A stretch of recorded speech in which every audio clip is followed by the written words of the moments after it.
Hey guys, today I'm going to show you how to enable two-factor authentication in Dashlane. First, open Dashlane in your browser using the web app and log in. Then go to My Account, Settings, then Security Settings. Under there, find the option for two-factor authentication and click to turn it on.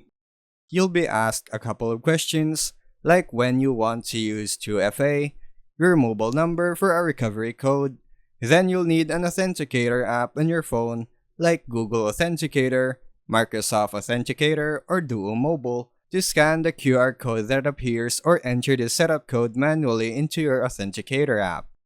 Then, in Dashlane, enter the 6-digit token generated by the authenticator app to confirm the setup. Also add a recovery method like saving recovery codes or entering a phone number for backup text codes. Make sure to store those recovery codes in a safe place.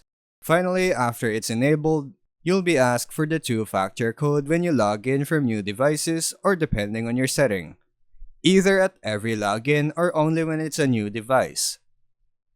And that's how you enable two-factor authentication in Dashlane. Thanks for watching.